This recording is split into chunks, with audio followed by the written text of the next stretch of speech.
ghirah, ada kecemburuan ketika sebagian pemanah-pemanah muslim kita itu membungkukkan badan di depan master-master panahan luar dari Eropa. Di situ hati saya, Allah, kita memiliki Sayyidina Sa'ad bin Abi Waqqas, kita memiliki seorang sahabat yang terkenal dengan tembakan tepat tapi sambil lari. Ayo, memanah diam aja belum tentu kena, ini sambil lari sendiri, dan seluruh orang yang dikejar merasa sedang dihujani panah dari satu pasukan. Padahal dari satu orang, namanya Salamah bin Aqwa. Kita punya tokoh hebat dalam Islam, yaitu Sayyidina Abu Talha Al-Ansari, yang kalau beliau melepaskan anak panah selalu diikuti oleh mata Rasulullah SAW. Kalau beliau melepaskan, tek, diikuti. Beliau ini dijuluki orang yang sangat kuat menarik busur, sehingga kalau beliau ikut serta dalam perjuangan Nabi, jatah busur patah itu 3-4 gitu. Ini Sayyidina Abu Talha Al-Ansari, ayah tiri Sayyidina Anas bin Malik. Banyak sahabat-sahabat besar. Lah sekarang kok kita malah membungkuk kepada orang yang seharusnya kita tidak perlu membungkuk. Nah, oleh karena itu, satu bangsa jika dia tidak mengenal orang-orang mulia di segala fan atau segala bidang dalam agamanya, maka dia akan memilih pahlawan di luar agamanya. Itu pasti.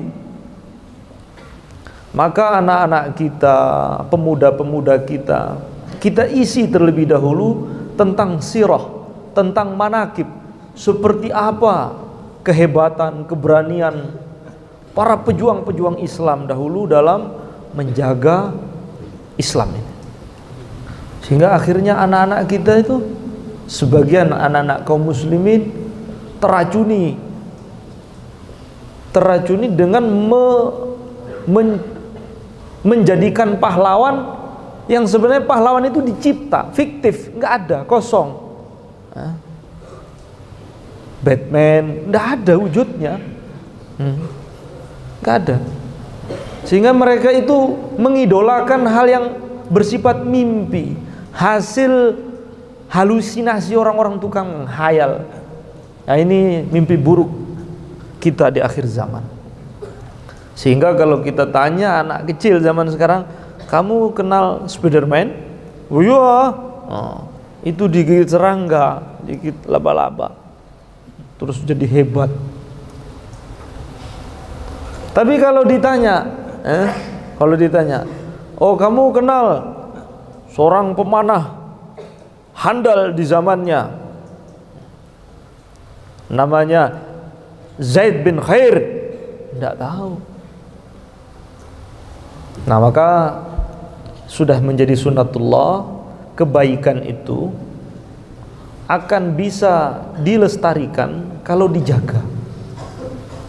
Dan sudah menjadi sunnatullah, keburukan itu tidak perlu diusahakan, nanti rusak-rusak sendiri.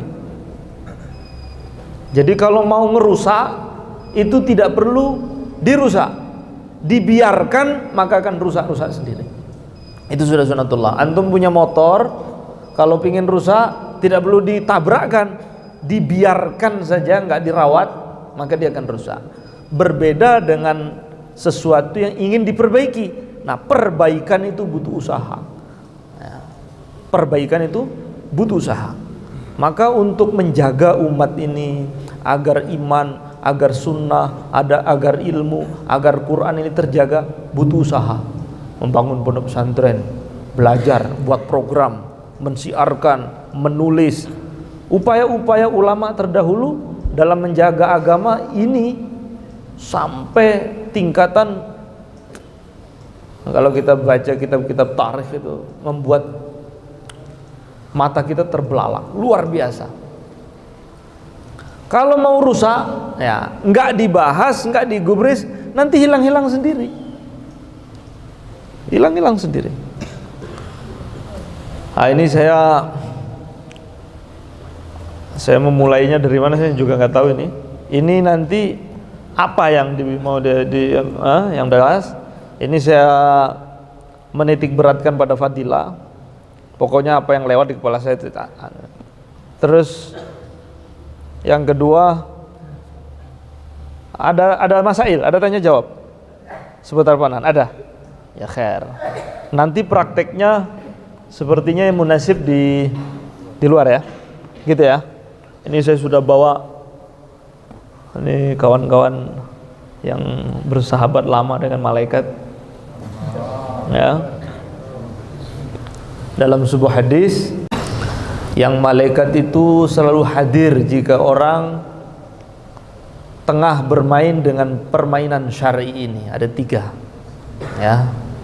Pertama, ketika seorang pemanah memainkan tembakan anak panahnya, sedang berlomba, sedang berkumpul memanah, maka para malaikat turun untuk menyaksikan mereka memanah. Maka Al-Imam Ibnu Qayyim Al-Jauzi, dan saya tulis di buku saya itu, bahwasanya beliau berpesan, hormatilah tamu-tamu kalian dari langit. Makanya pemanah itu sebenarnya orang yang tidak terlalu butuh sama orang banyak, karena sudah berteman lama dengan malaikat. Ada orang gak ada orang, tetap saja mana, dan tidak butuh orang,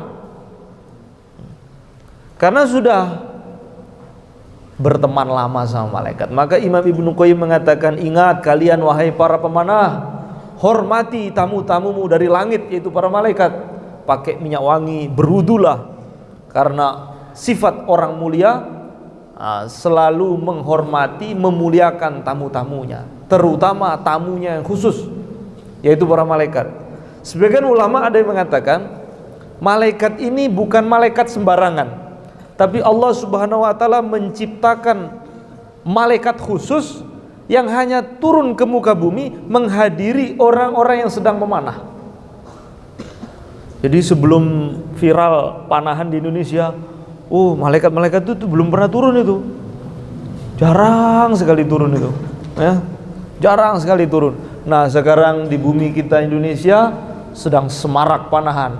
Ini malaikatnya aktif turun ini.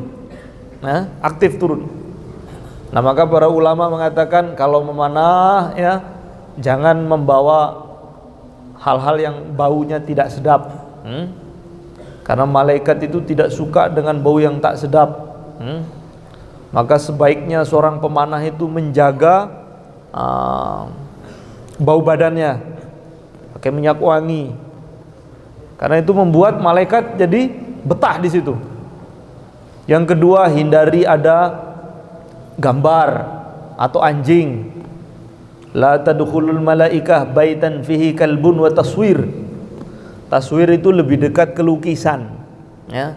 Kalau foto gimana? Foto. Nah, foto ini masih khilaf. Menurut Profesor Dr. Muhammad Ali As-Sabuni dalam kitabnya Ra'iul Bayan fi Tafsir Ayatil Ahkam, beliau seorang dosen di Universitas Ummul Qura Mekah. Beliau mengatakan fotografi itu bukan termasuk taswir, tapi itu adalah habsuzil, menahan bayangan. Itu taswir, itu ngelukis. Itu taswir, itu yang haram. La'anallahul musawwirin, Allah melaknat para pelukis. Nah, foto itu beda. Maka foto itu semakin natural, semakin apa adanya, itu semakin bagus. Karena benar-benar habsuzil, seperti orang bercermin, ya gambar di cermin itu ditangkap terus disimpan. Itu yang lebih baik. Kemudian jangan sampai tempat kita memanah ada anjing. La tadkhulul malaika baitan fihi kalbun wa taswir. Ada anjing. Itu kalau orang sudah berteman dengan malaikat, maka doa-doanya jadi makbul. Doa-doanya jadi makbul. Maka kalau antum memanah, punya hajat, berdoalah ketika itu, karena di situ sedang dihadiri malaikat dan doanya diamini oleh para malaikat. Jadi memanah itu bukan tarik lepas, bukan.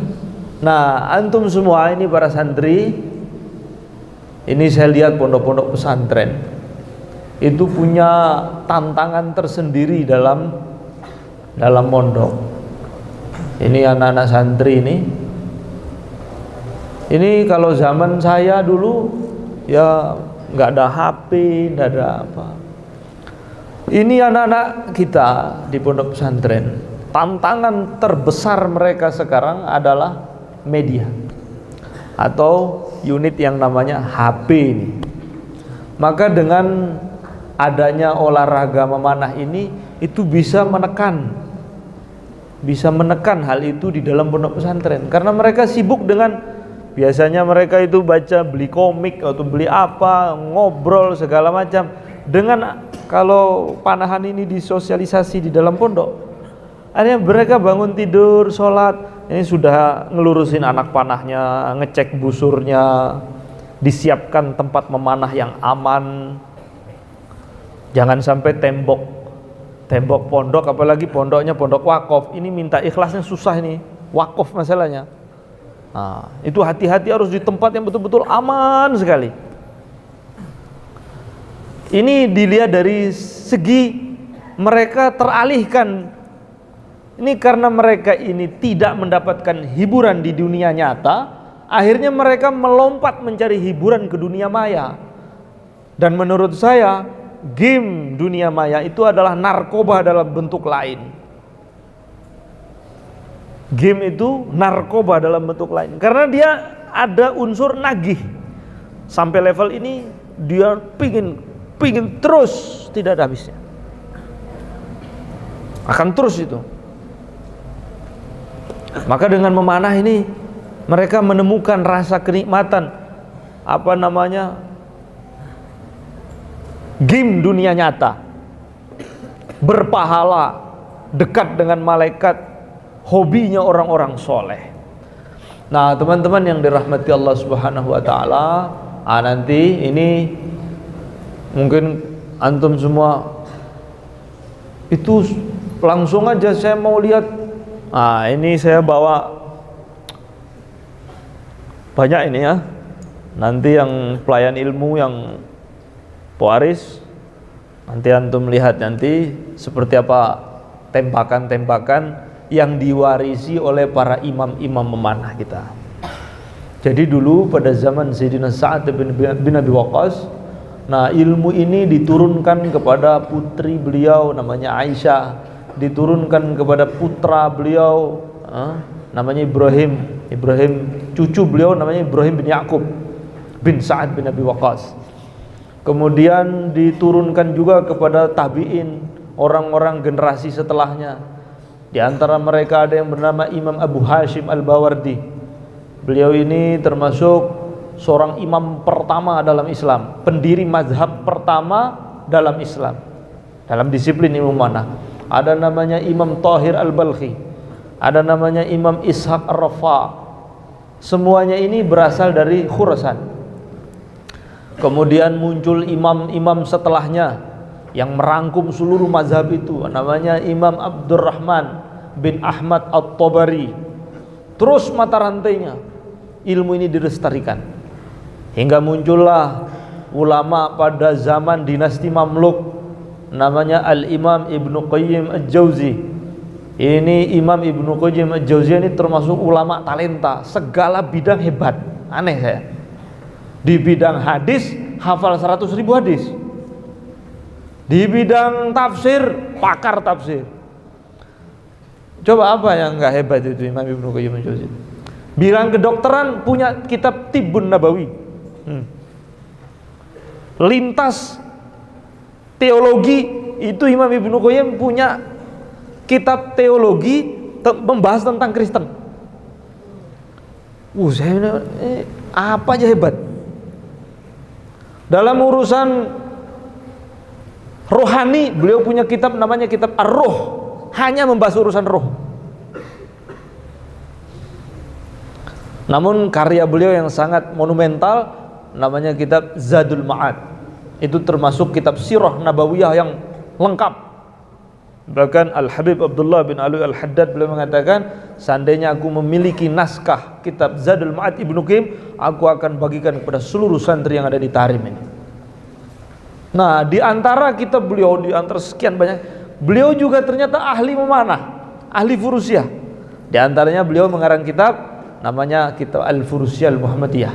Di situ ada pembahasan-pembahasan terkait tentang mazhab-mazhab dalam memanah. Terus ilmu ini dilestarikan. Nah, ketika panahan ini berada pada puncak ya, kemasan, yaitu ketika Sultan Muhammad Al-Fatih menaklukkan Konstantinopel. Artinya kabar gembira dari Rasulullah yang berumur 1400 tahun yang lalu menjadi kenyataan. Ketika Nabi SAW bersabda, la tuftahanna, akan ditaklukkan Konstantinopel, ibu kota Bizantium Romawi Timur, akan ditaklukkan, yang mana amirnya, pasukan itu sebaik-baik amir, dan pasukannya sebaik-baik pasukan. Ternyata benar. Itu umurnya itu yang panjang. Itu mulai dari zaman yang meriwayatkan hadis ini Imam Ahmad Ibnu Hanbal, yang meriwayatkan Sayyidina Abu Ayyub Al-Ansari. Sayyidina Abu Ayyub Al-Ansari yang meriwayatkan hadis ini, itu pertama kali dia mendengar dari Nabi, langsung ingin menyambut bisyarah itu, semoga ia termasuk. Maka gabung dengan pasukannya Sayyidina Muawiyah bin Abi Sufyan, datang untuk menaklukkan Konstantin. Ternyata beliau sakit.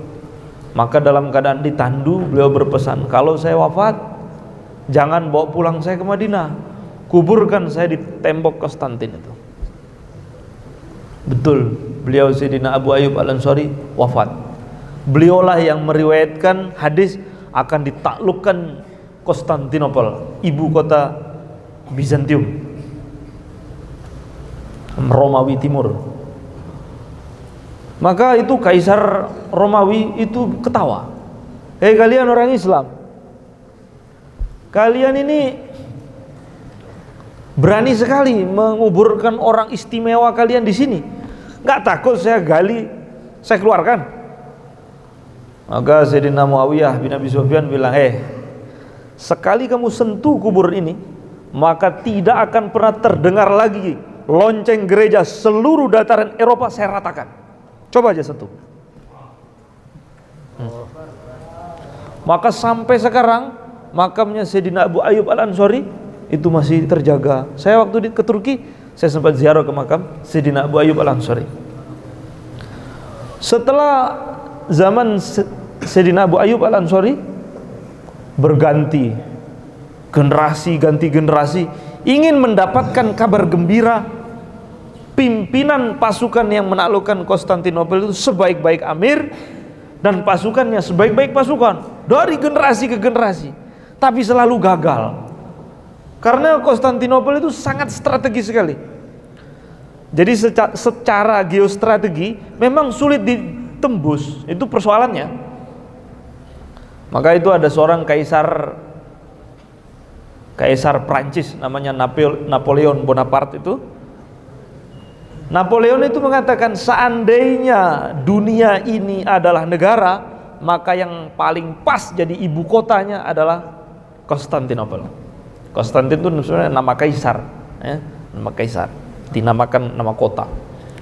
Seluruh negara, baik sebelum Islam datang, itu selalu memburu itu letak geostrategis Konstantinopel, karena luar biasa pertahanan alamnya. Karena itu ada teluk apa namanya, tanduk emas di situ, terus selatnya itu selat sempit yang sulit sekali ditembus oleh musuh, dan ditambah temboknya yang tebal. Nah, akhirnya dari generasi ke generasi, zaman tabi'in terus ingin menjatuhkan ini mengalahkan, merebut Konstantinopel. Ternyata apa yang disabdakan Nabi itu terjadi, Masya Allah, hampir 1000 sekian ratus tahun di penghujung zaman. Di penghujung zaman ternyata yang dipilih adalah Sultan Muhammad Al-Fatih. Nah, Sultan Muhammad Al-Fatih itu dengan bala tentara, ilmu memanah, orang-orang yang ahli memanah dikumpulkan semua, sehingga beliau itu kemana-mana selalu membawa cincin tamring, namanya kustiban. Karena beliau itu, orang kalau sudah pakai cincin itu berarti dia sudah menyatakan identitasnya, saya pemanah sejati ya. Itu Sultan Muhammad Fatih itu tidak pernah melepas itu cincin tamringnya untuk menarik busur. Itu Sultan Muhammad Fatih. Kalau Nabi mengatakan sebaik-baik amir, ternyata Sultan Muhammad Fatih belum pernah seumur hidup setelah balik, belum pernah seumur hidup setelah balik meninggalkan sholat berjamaah dan tidak pernah meninggalkan tahajud satu kali seumur hidup. Khairul amir, sebaik-baik amir. Dan pasukan beliau itu tidak pernah satupun, itu disortir itu pasukannya, yang diterima hanya pasukan yang tidak pernah meninggalkan sholat jamaah setelah balik.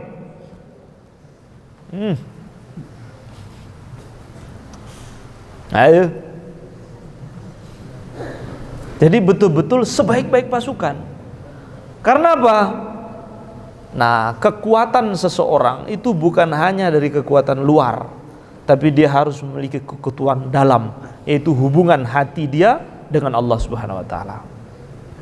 Nah, itu para pemanah itu. Dulu ketika saya awal-awal belajar memanah, itu saya kalau mengajar itu fokusnya, saya kalau beli kitab, kalau masuk kelas itu baca kitab,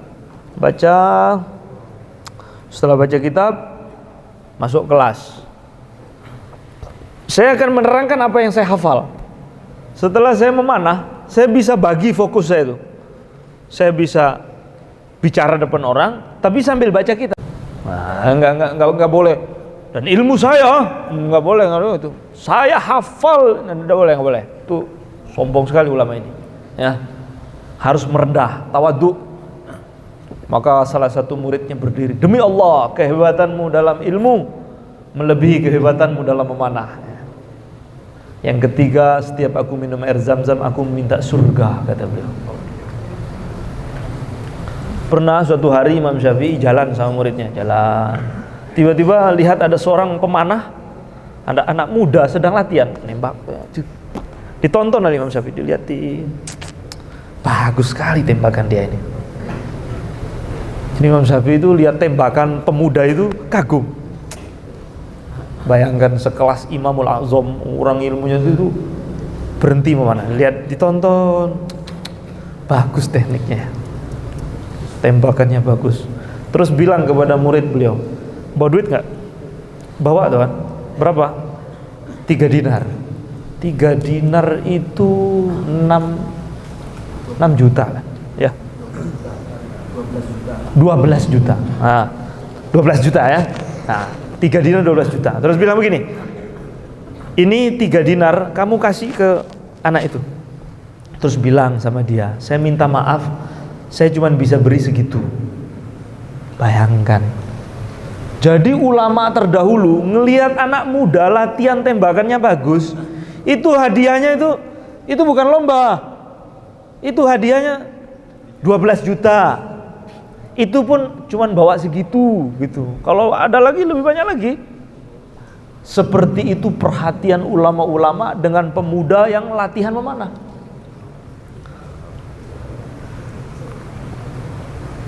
Kemudian siapa? Sayyidina Umar bin Abdul Aziz. Ini khalifah yang sangat adil di zamannya. Beliau pulang dari mengebumikan anak beliau wafat. Putra beliau, anak beliau wafat dikebumikan. Ketika pulang, ternyata ada acara lomba mana. Beliau langsung nonton. kurang jauh, lagi angkat tembakannya. Maka orang negur, Syekh, wahai Amirul Mukminin, ini kan pulang dari nguburi anak, masa langsung nonton begini? Namanya musibah itu, berat itu ketika belum terjadi atau akan terjadi. Tapi kalau sudah terjadi, ya sudah, itu sudah keadilan qada dan qadarnya Allah. Ya sudah, nikmati. Jadi musibah itu mengerikan menjelang terjadi. Tapi kalau sudah, ya sudah. Ridholah dengan takdir yang menetapkan yang maha adil. Mau protes?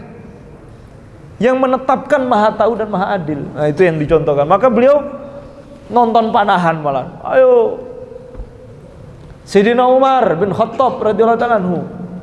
Beliau naik kendaraan, pas jalan lewat, lihat sekumpulan orang sedang memanah. Beliau berhenti, turun dari kudanya. Beliau tanya, siapa kalian yang sedang memanah? Ternyata ada kaum Aksar namanya, kaum Kidal.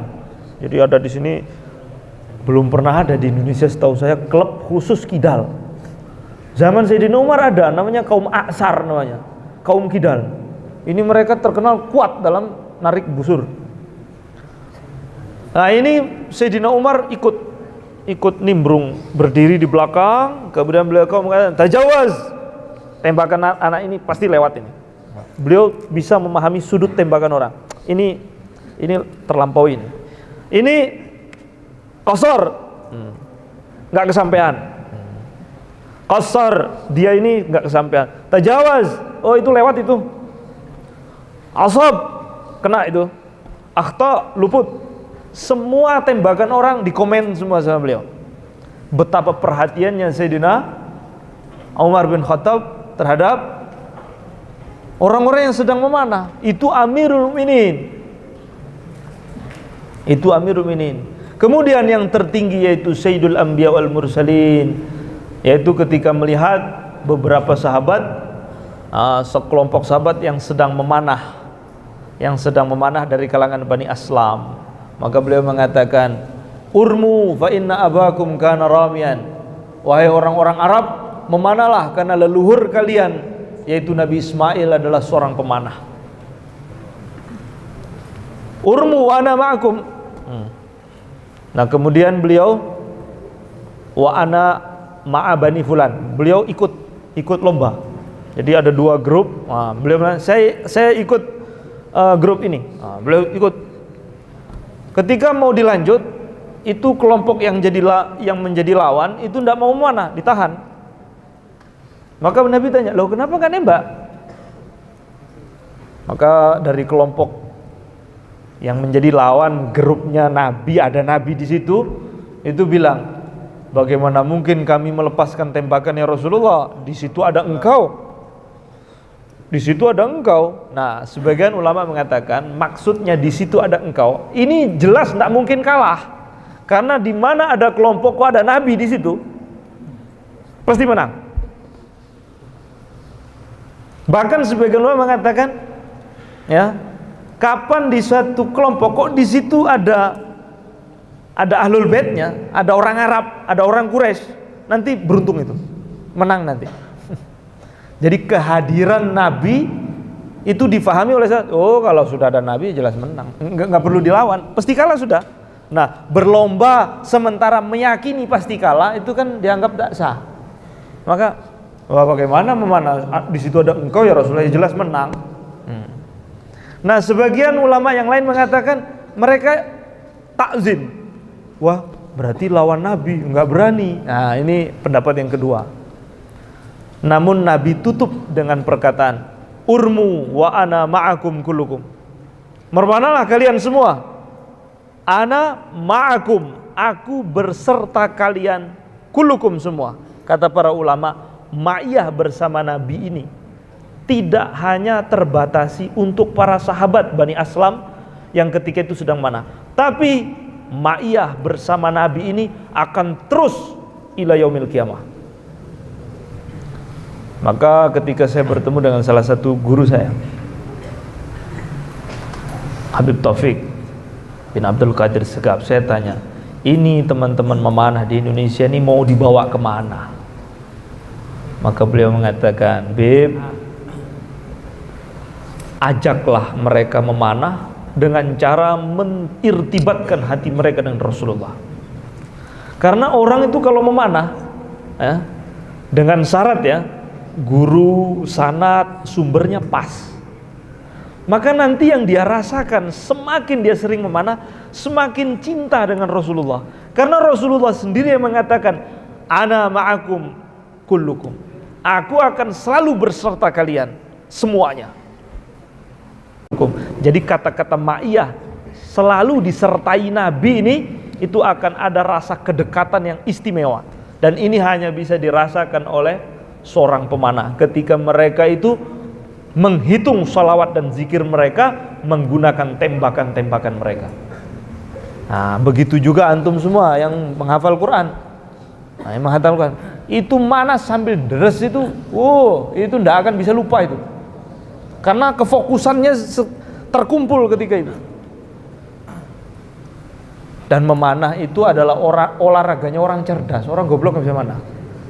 Ya, karena rumit. Harus ini tekniknya begini, geser sedikit sudah miring ke sini dikit. Ini geser gini udah beda rasa. Maka orang yang nggak betah mikir, itu nggak cocok pegang senjata, pegang handbody cocoknya. Ya, pegang bunga. Ya, itu gagah jelita. Ya.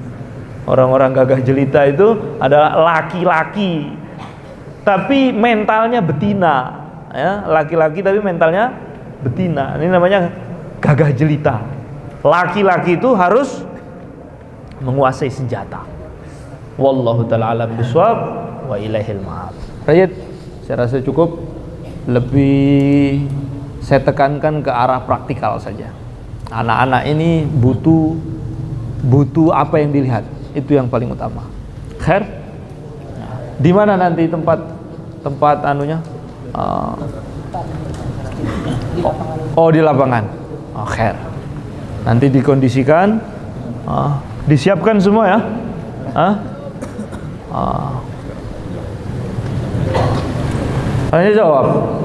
Tanya jawab dari anu saja, dari asatid. Ada yang ditanya?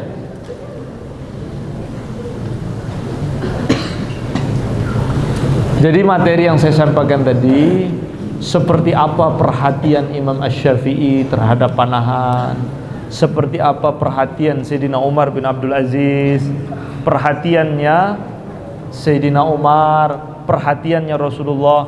Maka kita ini pondok pesantren harus memberikan perhatian penuh terhadap panahan ini, baru panahan itu bisa berkembang.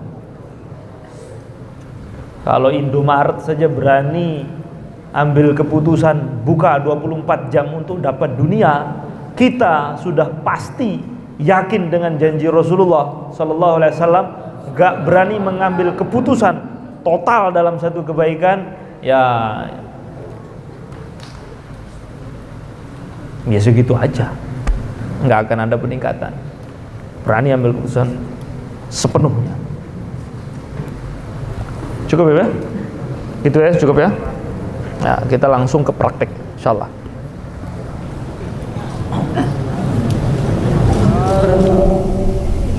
Yuk. Sekarang siap-siap langsung ke Tobari tanpa ada gerakan. Langsung tekuk. Persiapan. Mazhab Imam Tobari jarak dekat.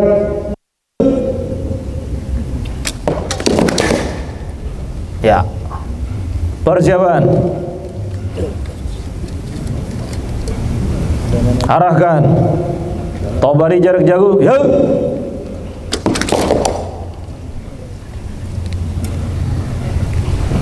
Persiapan mazhab Akasirah.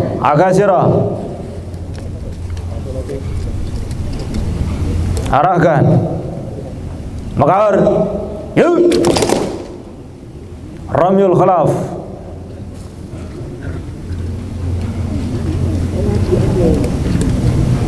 Arahkan. Makar. Yuk. Ya, selesai. Yuk, dicabut.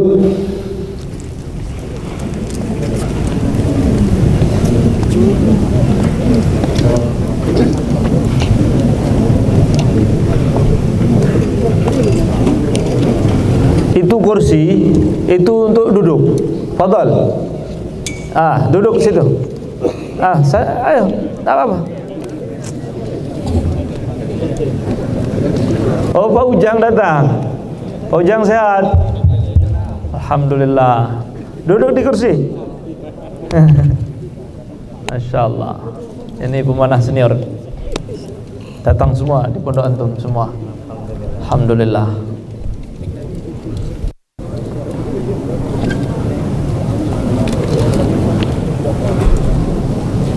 Jadi sudah cukup. Ini sudah cukup keras.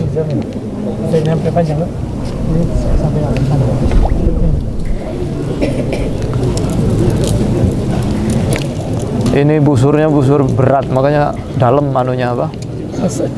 Masuknya.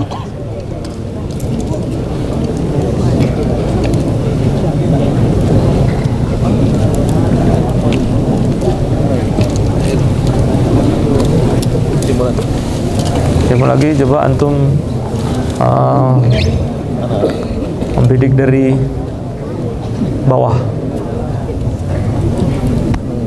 Fil akhir.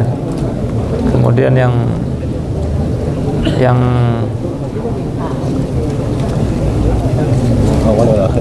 al akhir. Terus posisi duduk Romyul Utum. Ingatkan semua. Insyaallah bisa semua. Ya. Romyul Utum coba anak. Enggak. Oh, anak-anak. Iya, boleh. Kalau serempak 3 teknik Romyul Utum. Ya. Arahkan. Mekar. Yuk.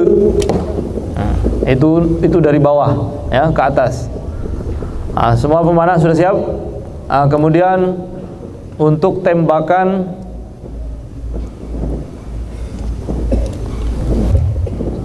yang kedua, untuk tembakan menghindar dan menyerang.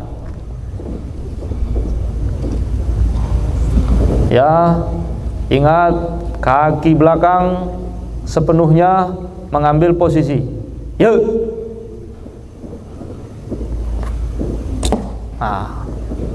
Langsung berdiri. Kemudian yang ketiga, ini tembakan dari bawah. Ambil posisi duduk, tekuk kaki depan. Ini sepenuhnya mata melihat target.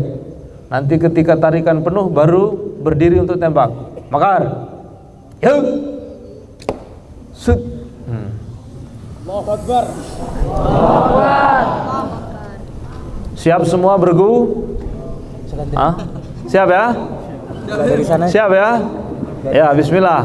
Ini kelihatan nih latihan apa enggak di rumah. Ya, tiga tembakan. Ya, tergantung ya. Kalau bisa per duduk 2 tembakan. Ya, nanti tunggu saja apa-apa. Cukup dari atas biar segitiganya kelihatan. Langsung musalat. Kakinya ini namanya menumpu. Teknik menumpu.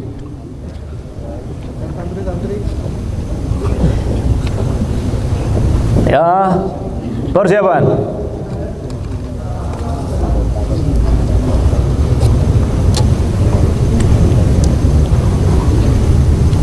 Arahkan. Ajib Aiman. Atas. Ajib alis atas. Alis. Mekar. Yuk. Ya. Persiapan. Di atas alis semua, di atas alis. Arahkan. Di atas alis. Mekar. Bagus. Kemudian teknik berikutnya. Berdiri. Ingat cara duduknya. Ingat cara duduk. Ya, turun. Tekuk kaki depan. Masih ingat? Lupa dia. Lihat. Ambil teknik Hashimi. Tekuk depan saja. Pak. Masih ingat enggak? Berdiri. Ini lupa. Masuk ke kanan. Ya, turun. Bagus. Ya. Berdiri kembali. Ingat step ya. Langsung naik ya. Duduk. Persiapan. Ingat, pandangan tetap ke target. Muazanatul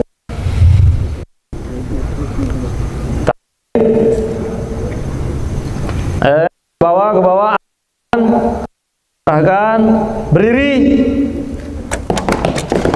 duduk, langsung. Oh lupa. Gimana? Persiapan. Tarik dulu ke bawah. Fokus tetap ke target. Jangan diarahkan sebelum ada arahan. Bakar. Arahkan, berdiri langsung. Turun. Ya, cukup, diri. Sekarang ini yang tersulit ini, menghindar sambil menyerang.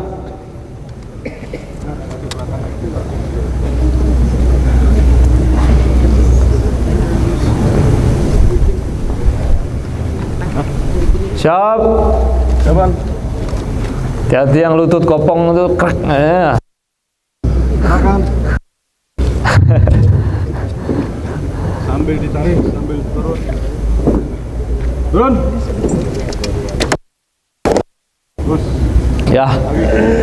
Lagi, satu tembakan. Arahkan. Turun. Hop. Terus. Ya, cabut. Iki dudu boxing Zar.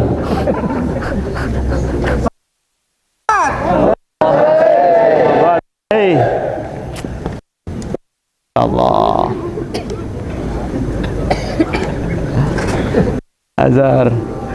Gimana? Agak maju satu langkah. Maju setengah langkah. Ya.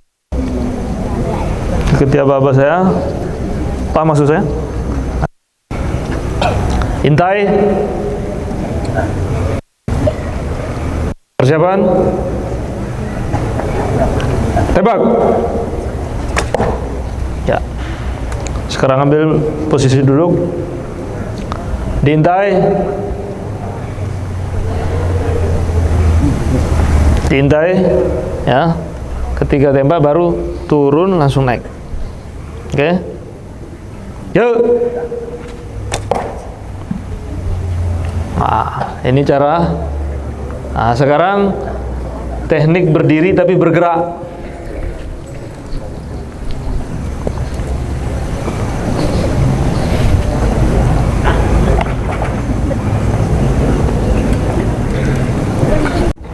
Posisi biasa.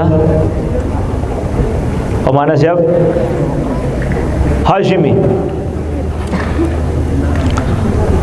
Maju 2 langkah. Maju 2 langkah. Yuk.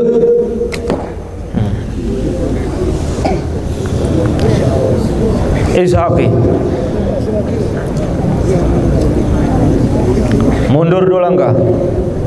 Mundur 2 langkah. Ya. Tahiri.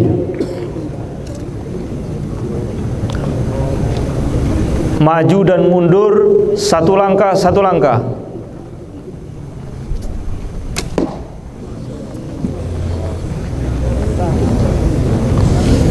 Tabari. Maju 2 langkah, langsung tekuk, maju.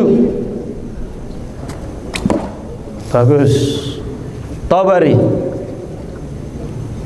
Mundur 2 langkah, langsung tekuk.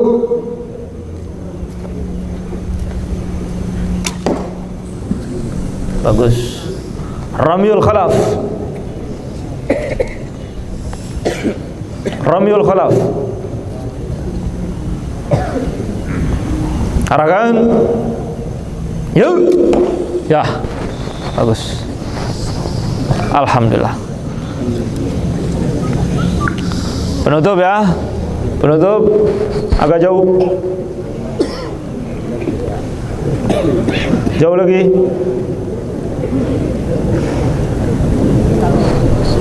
Persiapan.